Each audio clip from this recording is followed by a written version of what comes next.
to get up to maybe 79 or 80 degrees this afternoon, which will be nice and warm. Okay, Nice and great. warm. Yeah. It's really nice to meet you finally. Yeah. After so many call schedules, rescheduling, I know. we finally meet. Yeah. Yeah. Even Yeah. Nice, Henrik was nice to meet you too. I feel like we're old friends. yeah, right, same. So, can you brief me how did you get into the education industry and how it has been so long? Do you enjoy still or how it is? Yeah. And yeah. Well, the way I got into education was by accident, in the sense that I was decades ago. Right. I was a graduate student at MIT in the electrical engineering department. Right now, it's called electrical engineering and computer science, but they didn't have the Uh-huh. computer science at that time. And I needed support, financial support for me for tuition and for my living expenses. And so Right. I became a teaching assistant in undergraduate applied probability course.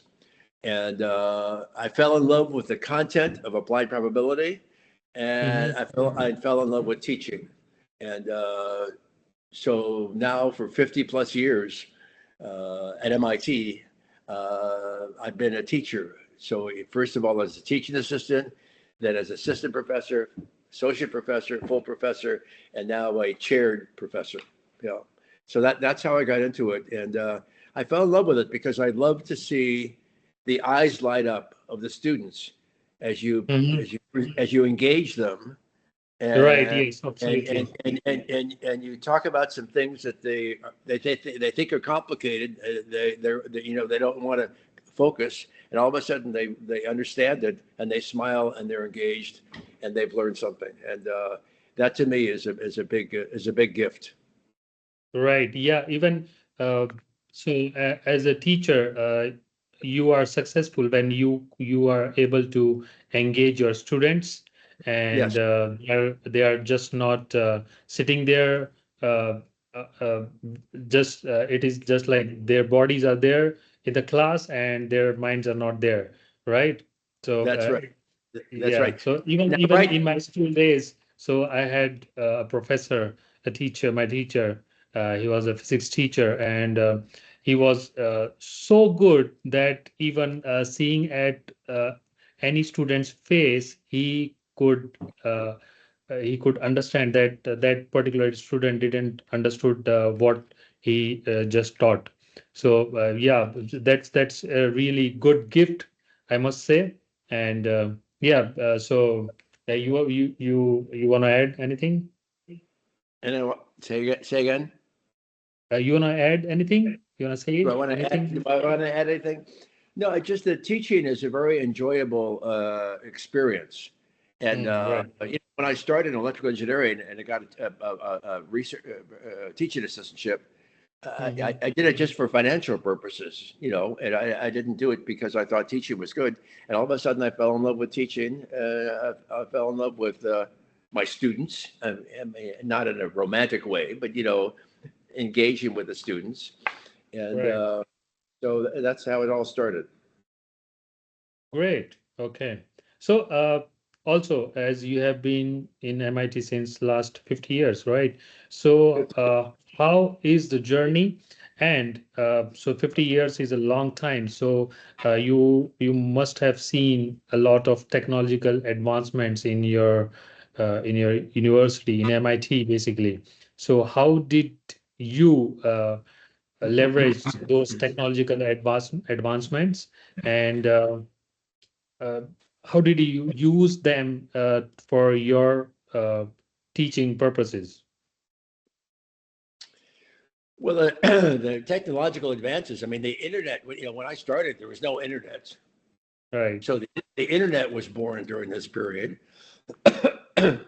and I was quickly, I think, one of the first to realize that the internet can provide the democratization of educational opportunities worldwide to both rich and poor communities. And so I tried to latch on to these things when they became available. And sometimes I was one of the first. So I mentioned the MIT Blossoms program, Blended Learning Open Source Science and Math Studies. And that was motivated by a trip I made to China with my wife, a soulmate. And we saw, basically we saw in a very poor village, a teacher showing videotapes of a world-class teacher in Hong Kong. And he would pause the videotape every once in a while and interact with the students live. And it was a really good teaching experience for these students from this very poor community. And we came back and I talked to my soulmate, Liz Murray, my wife, and I said, what if we designed videos to be interacted like this and posted them on the web? We didn't have a web then, we had the internet. Post them on the internet, and I gave them to the world. And she thought that was a wonderful idea. So we did that, and we created Blossoms, Blended Learning Open Source Science and Math Studies. And I think we have about 60 interactive videos made by really good teachers, and those are now available permanently on YouTube. And we're very proud of that.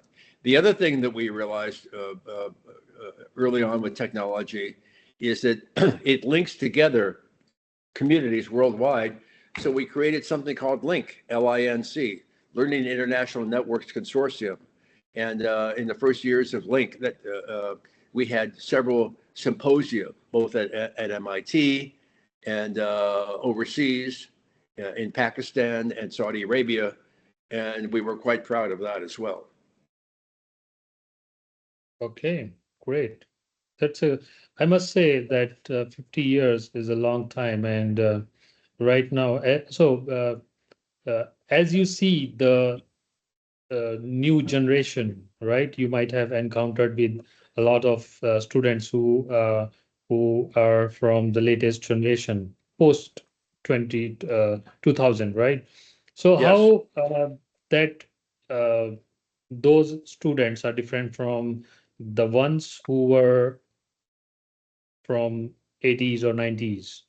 How do you differentiate, or how do you deal with them, basically? That's a difficult thing to generalize.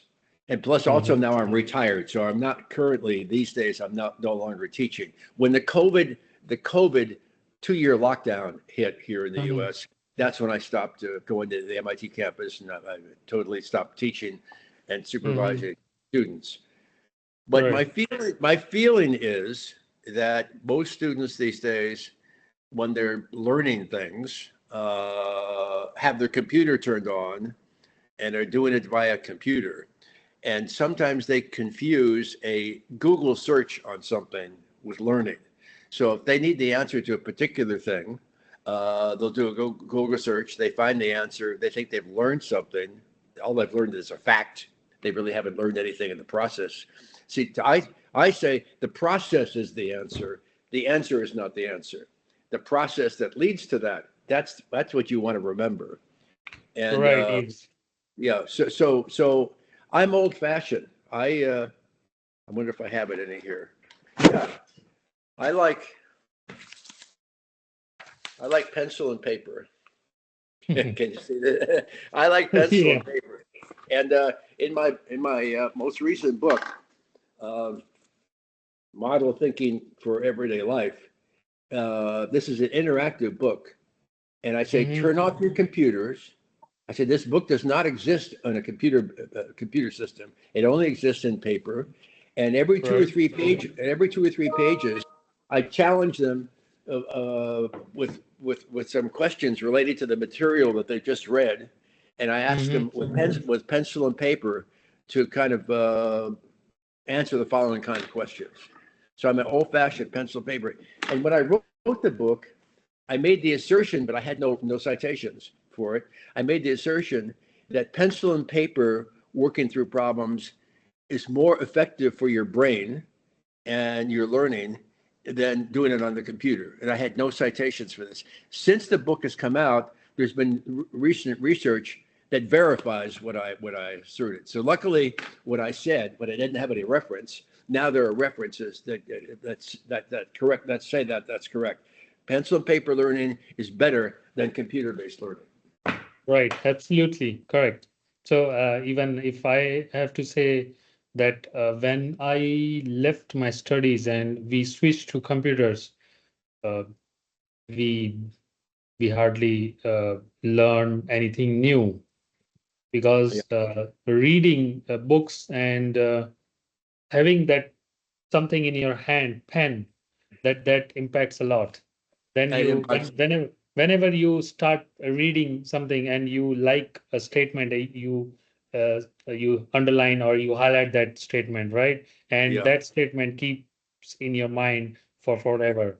You'll never forget that statement. So yeah, I totally agree with the with that. That we really have to uh, switch from computers to reading books and using the paper basically, right? paper and pencil. I'm Yes, right. old-fashioned guy. Even I am old-fashioned. I've rediscovered pencil and paper. Old-fashioned guy. Yeah, even if we see down the line, maybe 10 years, so we might see pencil and paper, we might see. So at that time, if someone is using pen and paper, so that Yeah. might be considered as a new invention for that Or generation. maybe 10 years from now, these will only be available in museums. Right, correct. Absolutely right. And parents will tell the children, you know, my grandparents, when they went to school, they told me they use these devices. You've These probably never seen devices. one of these before. So they might ask how to use these devices. Is there a button to write? They will write. They will work on their own, Yeah, or it is anything else. yeah. But research has shown that the idea of using the pencil and paper and writing it is great for the communication to your brain, and it logs the information and the process in your brain in a way which is very beneficial. Right. Yes. Right. Correct. So even in my daily work also, I write and I try to keep those pointers. I use the sticky notes at my workstation and I keep Oh, them. Yes. So I yeah. have a habit of that. Even the people used to write it in what WhatsApp chat. They keep a what notification for a particular thing. So I prefer to go on paper, Me right? too. Me too. So how's your daily routine? How it look like? Well, so I'm retired now, but I find out I'm just as busy as ever. I have as much time on the computer as ever. I get lots of media requests, and Uh, so I'm quite popular on media right now these days. right, yes. There's I one, think so. and there's another one, and Right, basically these media requests are focused on this process of learning, you know, mm, and what's involved and how to share that with the world. And right, correct. it's quite nice. It's at my stage in the career, in my career, it's very nice that people have recognized these issues and that are coming to me for advice, and Right. including including who's who in America. So yeah, that's I must say that media have has evolved itself over decades, right? From the newspaper, newsletters to coming to on internet, the news or the newspapers over internet, then to other platforms of spreading the news. So there are a lot of platforms like X. So people are on X and they are doing just like they're there. So they spend a lot of time there. commenting and posting everything what they do, daily routine. So I'm sure you are not one of them. Well, Blossoms has an X account, and Uh-huh. so I post something there 2 or 3 times a week if I think it's Oh, if I think it's interesting. Yeah, okay. some people live on that kind of stuff, but and I don't. Yes, right. Living And I on don't that use kind of stuff is. I don't use Facebook, and I don't really do social media. Mm-hmm. Even I don't use social media. I'm just using LinkedIn as the only social media platform, and I'm happy to use that because LinkedIn is the platform where I see like-minded people can talk and can share uh, fruitful information within their industry or whether not, doesn't matter, but you can at least talk with something in common, right? So yeah, LinkedIn is the platform I Yeah, daily I use use. I use that too. I use that too. Again, about 2 or 3 times a week. Yeah, I saw your yesterday's post. I guess yesterday or day before yesterday. The post with the CI Look magazine. I commented also on that post. Yeah, yeah, yeah. I also shared Thank you. that post with my colleagues and with my network. Yeah, I did that. Thank you. So so even yeah, I saw your mail chain with Henrik. So you love your dog, right? So uh, what its name, his or her name? It's a female, and her name is Maisie. Maisie, Maisie. Maisie. Where is she now? Oh, uh, can you see her? Yeah, there she is. She's sleeping. She's resting. We had a big walk this morning, so she's resting from the walk. Okay, okay. Yeah, like me, she's a senior citizen. She's 10 years old. Okay. So since birth she is with you or Say again. she is with you since how much time? She lives with me Uh, since when? since she was a puppy for 10 years. Since For she was 10 a years. puppy, That's what I okay, okay. 10 years. Yeah, yeah, yeah, yeah, Okay. So yeah. she is the one who takes most of your time. We go on 3 walks each day, 3 leash-free walks each day, out in the woods and the fields, some of the beautiful parks and forests here in Mhm. Lexington. Yeah, and Okay. that keeps me active also. I don't know if I'd have the energy and dedication to have as many steps per day if I didn't have Maisie to go along with me. And because on a good weather day, I'll get 10,000 steps, about 3.5 miles. Yeah, right. Even I try to, but I don't get that much time. But at least I try to complete maybe 5 to 7. 1,000? Yeah, 5 to 7,000 That's steps. good. That's good. I try to. That's good. Good for you. Yeah. How old are you? I'm just asking. Guess. Mm, okay. Uh, 67 or something? 82. What? 82. 82 years old. I was born in 1943 in the middle of World War II. Oh my God. Okay. So from childhood only you means you never joined US Army or something like this? Did you join No, or you thought of? um, in a sense, I lucked out in that Uh, when the Vietnam War was going on, Uh-huh. and I was at what they call draft age, drafted in for the Army, and maybe Right, as yeah. 26 years old or something. At that time, Mm-hmm. they had student deferments, student Mm-hmm. deferments. And so at that time, I was a doctoral graduate student at MIT. And because Mm-hmm. of that, that I could defer my military service until after I got my PhD. Well, Hmm. I was lucky because after I got my PhD, there was no more war going on, so they weren't Hmm. drafting people anymore. So that was very lucky. Great. Okay. But you have seen a lot of things in your life, right? A I certainly war have. first, I uh, certainly have. Yeah, yeah. a war, then uh, the crisis, then this COVID. A lot of things you have gone through, right? Well, COVID, if COVID hadn't existed, Mm-hmm. this wouldn't exist Ah, because right. Yeah, I must say yes. when I COVID totally agree.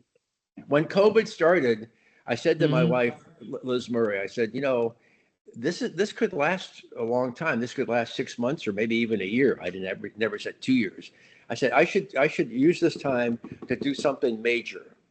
And Mm. and and I said to her, and this is the third floor of my house here, which is more my office is.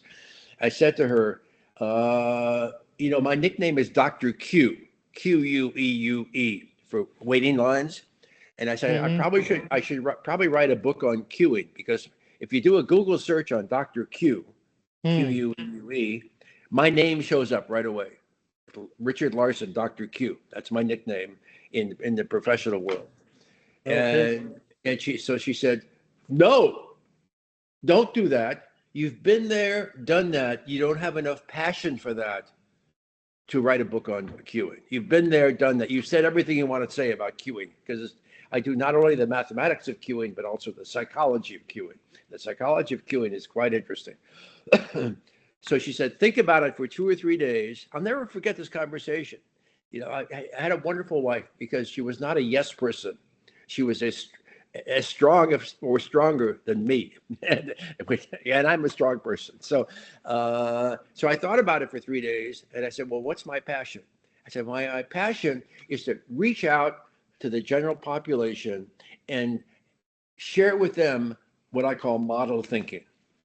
And the model means two things. Model means exemplary thinking, Mm-hmm. processes and thinking to be emulated. And Mm-hmm. model also means conceptual model and sometimes mathematical model. And Mm. so after 3 days, I said to her, "Thank you for that suggestion. I'll never forget your comments there." And that's when I started writing the book. It took me 2 years.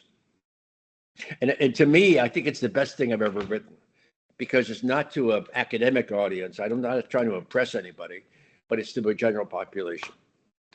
And it's got a lot of good reviews. Great. Okay. So, just personal question. Who do you live with? Your wife, is she there? My wife passed away 2 years ago. She died about 2 years ago, unfortunately. Oh, I'm so sorry. Yeah. Uh, We had over 40 years together of a magnificent partnership. mm-hmm. She was my soulmate. She was much more than a usual wife. She was my soulmate and intellectual partner on Blossoms, the MIT Blossoms program. She was the Mm-hmm. project manager of Blossoms. We co-authored papers together, and we Mm-hmm. traveled the world together. So, did I tell you about our visit to Saudi Arabia? Sorry? And we did I tell you about our visit to Saudi Arabia? No. Yeah, we visited lots of places: Saudi Arabia, Pakistan, China, as well as Europe, et cetera, Chile, and South America. But in Saudi Arabia, she was my partner, and we had co-authored papers together, and she was my intellectual partner as well as my wife. Wife. Yeah. And so she was up there on stage. She was on stage in front of 400 men in Saudi Arabia, giving them a lecture for 1 hour. And I thought that was so cool because they'd never been lectured to by women before. Okay. And that too 400 Men. men. Yes. Great. There were some women in the audience also, but there was a huge black wall Hmm. separating the men and the women because traditionally they don't commingle. So Hmm. the women were on one side of the wall in the audience, and the men were on the other side of the wall. But on the men's side, there was 400. It was a large auditorium, and there she Wow. is up there for an hour, giving a wonderful PowerPoint presentation. I thought that was great. Did you record that? Pardon? No, I didn't. I didn't record it, unfortunately. Oh, Yeah, okay. Do sorry. you have do you have her photo show? Say again? Do you have her photo to show? Yep.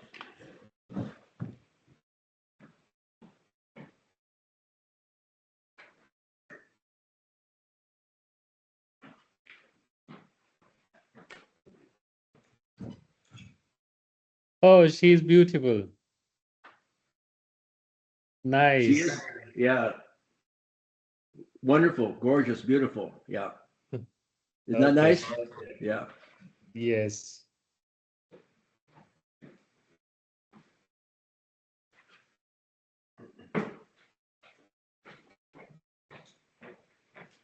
So I miss her. I think of her every day.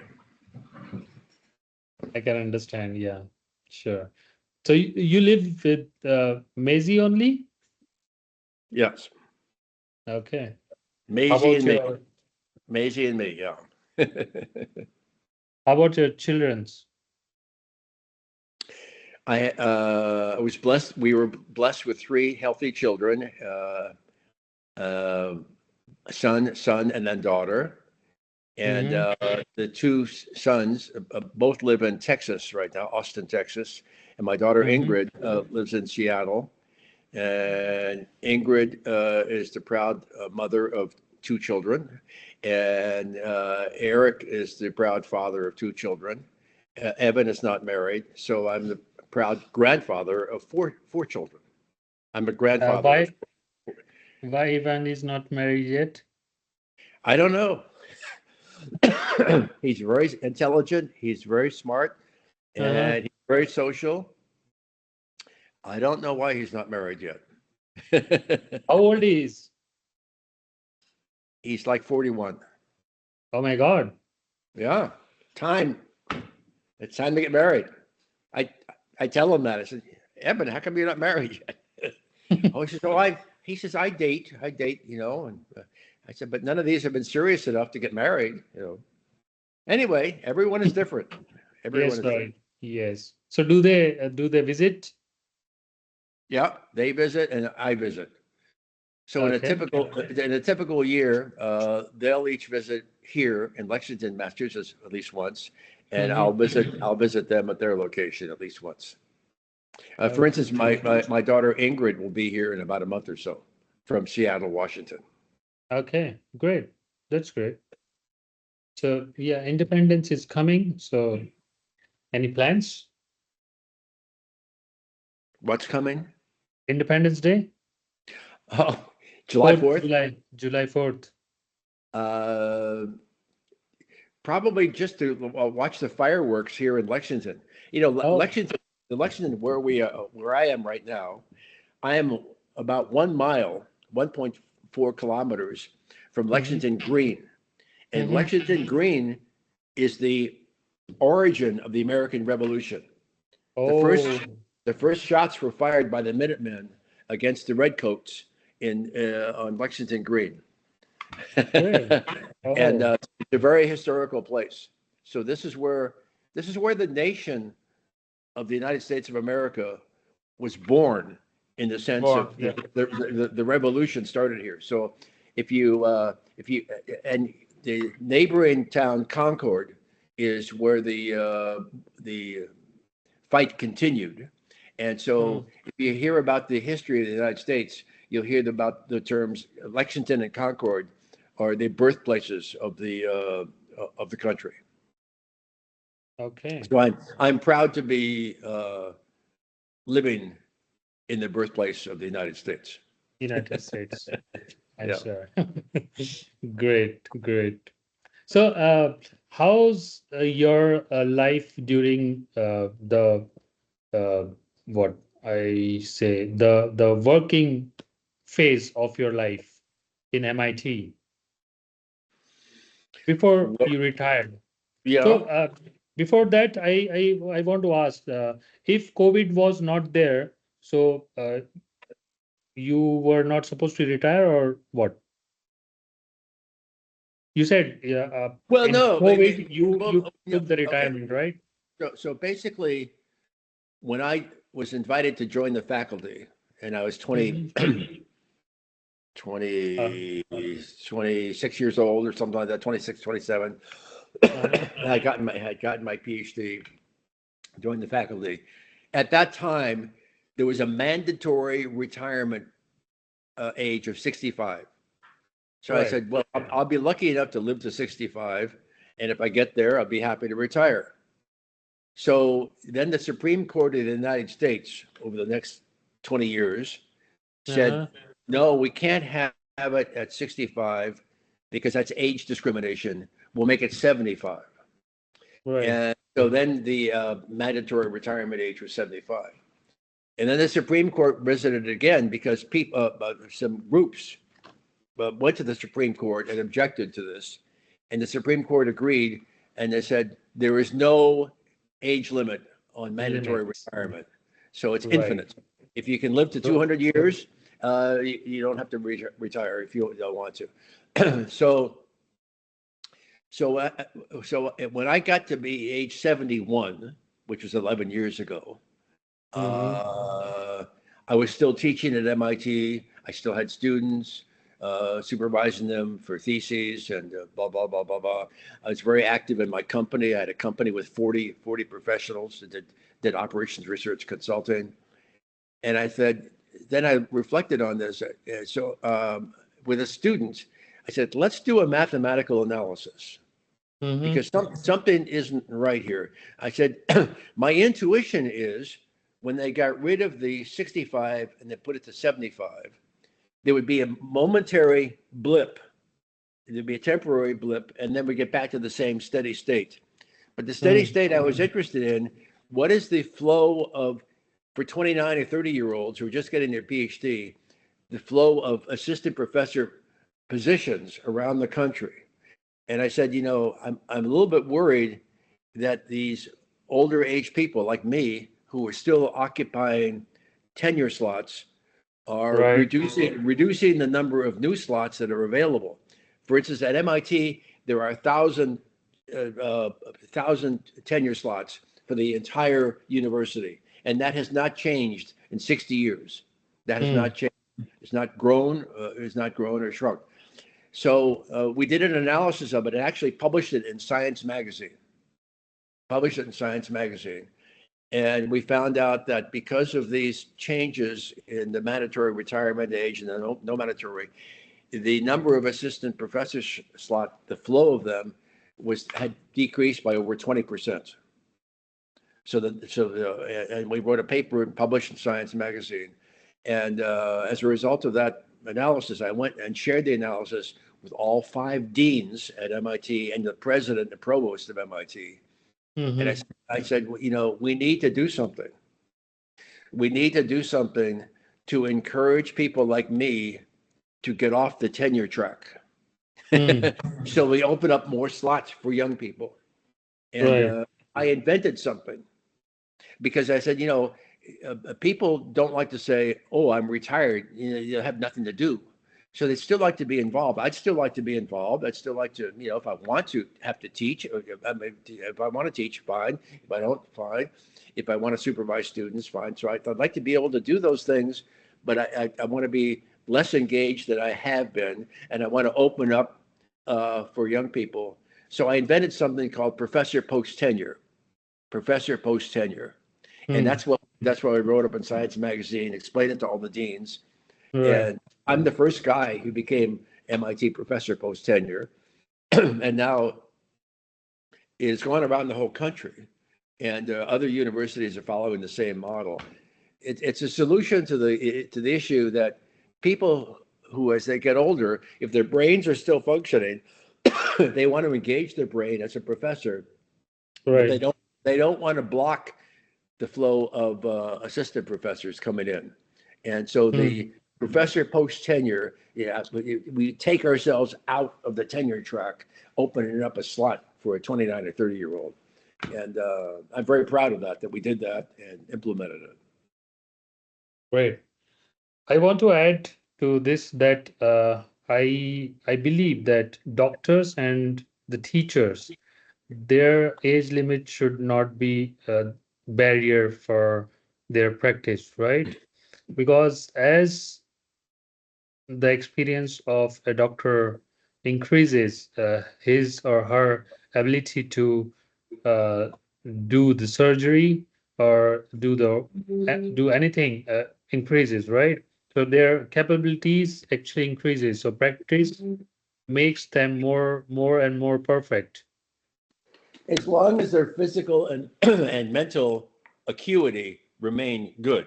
In other words, as long as their body remains healthy and their brain is still functioning, I agree with Right. you. But as a car gets older, an automobile gets older, things can start to decay, and the same with the Yes. human body. It's the same with the human body. For instance, I'm not as strong now as I was 20 years ago, Right. physically. That's Physically strong. correct. Yeah. That's correct. But with this respect, so I would like to say that uh, so I'll give my own example that when I was getting the my basic education in from uh, first standard to 10th standard, right? So there I got so good teachers that later in my graduation I couldn't get that much potential professors which I wanted to get because so at college level I was not that much engaged because as you say that's the professor's capability to engage your students, their students, right? So at college I felt that this gap makes a difference when a student tries to select or tries to enter in a particular industry. I That's agree my with you. thought. And one of the things that attracted me to education and being a professor, because I thought I'd be an electrical engineer like my father. My father was a very accomplished electrical engineer, and I thought that's what I Uh-huh. would do. And that's what I was registered for studying. But then Hmm. I had in electrical engineering in my sophomore year, so I was 19 years old. I had circuit theory taught to me by Amar Bose, Bose, of Bose loudspeaker fame. Right. And this guy was just such a dynamic and engaging. There was a big lecture hall of over 200 people, and he was just going, operating the blackboards and engaging people. He was fabulous. And then I had Professor Walter Lewin from the physics Hmm. department teaching me physics, and he would become the human pendulum, swinging back and forth in front of the class on a rope that was 50 feet long from the high ceiling, and he would be the pendulum. He said, "Look, I can put a 10-pound weight on here, and it goes back and forth, or I can put a 160-pound weight on here, me, and the pendulum swinging will be at the same rate. Let me demonstrate." And so it was stuff like that. I thought, well, holy smoke, you can really teach well in ways that the students will never forget and they'll Forget. understand. Yes. Yeah, Totally yeah. agree. So giving teaching by example is the thing which I believe that today's teachers are missing out because uh, I don't know, but Yeah. teaching by Anyway, example is very really necessary and Yeah, that's how people learn, and that's how that particular thing which they showed keeps in their mind, and they can recall at any time, like this. Right, right, right. I mean, I'll never forget my professor of physics Right. swinging back and forth on a So pendulum. in the classroom. Oh, another thing he said, if I take this pendulum and I let it go, there's air friction. So Right. when it comes back, it won't. It'll be a little bit less. It won't go. It won't travel back quite as far Right. as it would otherwise. Let me demonstrate. So he goes up against a wall. He has his head against the wall. He takes Mm, the pendulum, which is a 10-pound weight on a big rope. He puts it right against his chin. right. He said, okay, now I'm going to risk my life here. I'm going to let this go. It's going to swing out like this, and it's going to come back. And let's hope and pray that it doesn't crush my brain and my chin. And he lets it go, and it comes back, and it's this far away from his chin when it stops. Now, you know, look at this. 50 years later, I remember this. You Right. know, Yes, correct. I remember Yes, this. right. So there, even I remember a few things when uh, teachers used to so even the same pendulum example was given with the ball, tennis ball, and I still remember that. And there are a lot of examples which teacher used to give, and Yeah, you still remember them because they were there not just to teach you, or just to like it's just like something in syllabus, but they were there to make that thing in your mind, and to keep that in your mind, because that basic thing is going to help you in your whole life. right, right. And the idea is always to be curious and to try to learn more. Some people say, a day without learning something new is a day wasted. Right. And that, Yes, correct. yeah. Totally So right. every day we try to learn at least one thing that's new. Okay, great. So apart from your using the computer, what do you do?